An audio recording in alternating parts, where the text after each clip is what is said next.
These are my honest thoughts and comments about Razer Blade Pro, which I used professionally for last 8 months.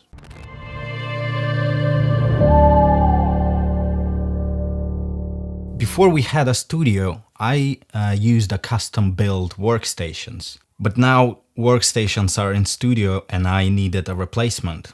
I love MacBook Pros, but unfortunately they are seriously weak for CG and VFX. The only thing I knew for sure is that I would like to have a laptop. My main interest was in powerful GPU because I'm using Octane and I want to use all the benefits of it, especially live viewer and all that fancy workflow. When I found the Razer Blade Pro, I GTX 1080, 32 gigs of RAM, 1 terabyte super fast SSD, 4K ISO, however it's pronounced, touch screen. It has all necessary ports, 3.0 USB ports, headphone jack, SD card reader, Thunderbolt port, and HDMI output. I delivered several complex projects using just that laptop. I'll be honest though, I didn't do final render cause for that I have my big stations and I'm just sending final renders to render out there. The most appealing thing in Razer Blade Pro and whole Razer Blade line was Razer Core. Razer Core is basically this good-looking box that allows you to put a GPU in it and you will have an external GPU connected to your laptop. So that way I have GTX 1080 in laptop and GTX 1080 Ti in Razer Core.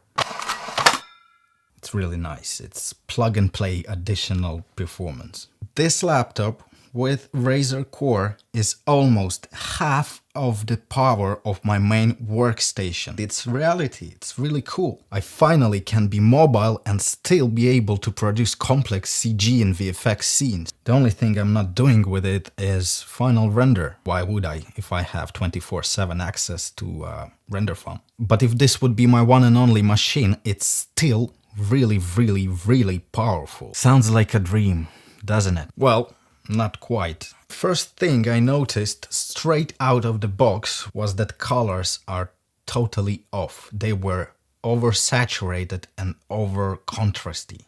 Punch in a face kind of contrasty. So I bought a calibrator, that Spider 5 screen calibrator thing. It didn't solve the issue because results were too warm and I dropped a message to support team. They described a big complicated process about how to solve the issue and that it's a problem related to NVIDIA, conflict with their software. So I just decided to buy another one, the X-Rite i1 color screen calibrator. This one did a better job, but still colors were off. So I finally asked Razer support for help. Our 2 weeks long email conversation ended up with a guy saying, just mess with NVIDIA settings or call them directly and they will help you.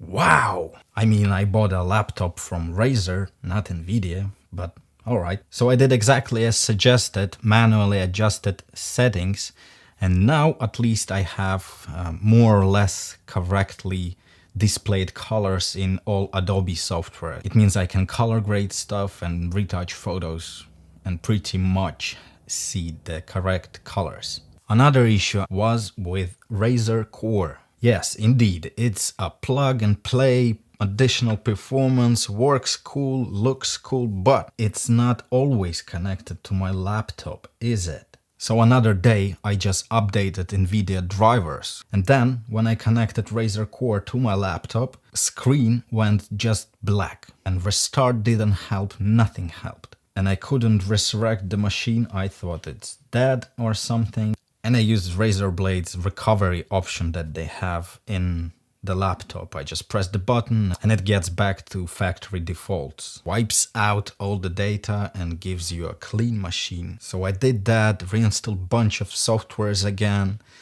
and just forgot about it. After some time, without thinking, without realizing what happened, I updated NVIDIA drivers again.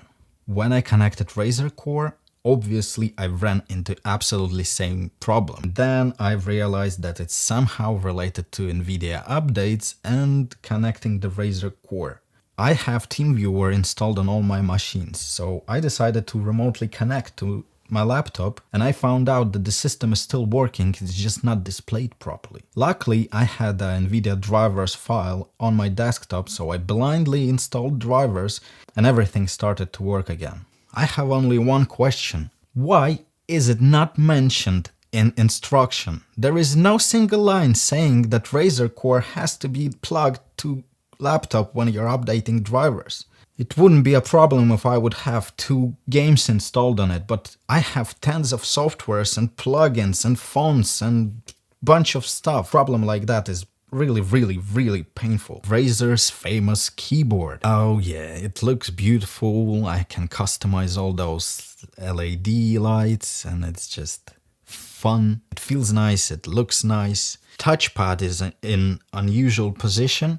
I've set it to the right, kind of replicating a regular desktop placement of input devices, which at first is unusual, but once you get used, it's actually really convenient. All the gestures to switch up desktop, apps, all works great.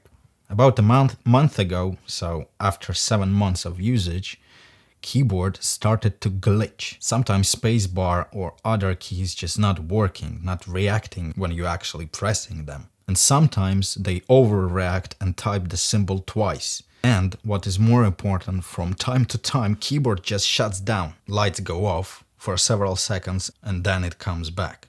As I started to talk about input devices, I will mention Razer Orochi mouse, which I love so much.